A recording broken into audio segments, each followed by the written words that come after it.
সোহান মানেই ভয়। গ্রামের ভয়ঙ্কর ঘটনা।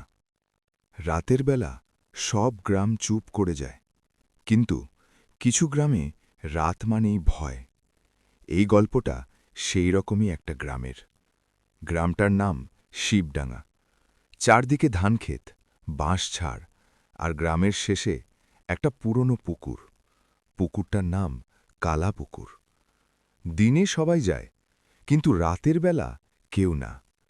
কারণ এই পুকুরে অনেক মানুষ মরে গেছে, কেউ ডুবে, কেউ খুন হয়ে, কেউ জানে না কিভাবে। ঘটনাটা ঘটেছিল বর্ষার রাতে।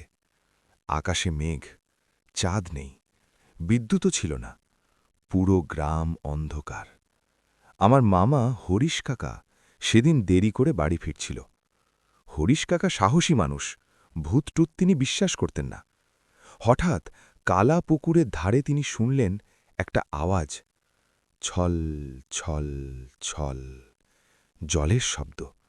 হরিশ কাকা দাঁড়ালেন, চারদিকে তাকালেন, কেউ নেই, কিন্তু পুকুরের জল নিজে নিজে নড়ছে। ঠিক তখনই একটা মেয়ের গলা, খুব ধীরে, খুব ভাঙা, দাদা, একটু সাহায্য করো। হরিশ কাকা বললেন, কে? কোনো উত্তর নেই। হঠাৎ পুকুরের জল থেকে একটা হাত উঠল, লম্বা, কালো, নখগুলো অস্বাভাবিক বড়। তারপর জল ফেটে একটা মেয়ে ধীরে ধীরে উঠল, চুল সামনে ঝুলে, চোখ দুটো খোলা, কিন্তু একদম পলক পড়ছে না।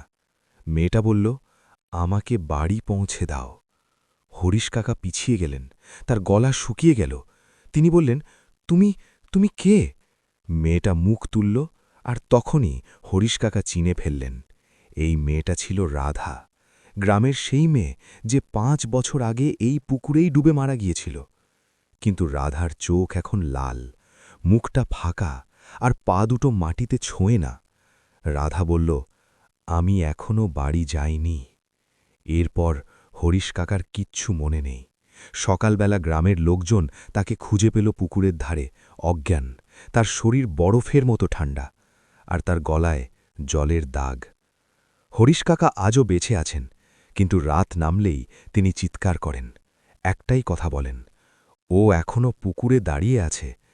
আজও বর্ষার রাতে কালা পুকুরের ধারে গেলে শোনা যায়, দাদা, আমাকে বাড়ি নিয়ে চল। আর যারা পিছনে তাকায় তারা ফিরে আসে না।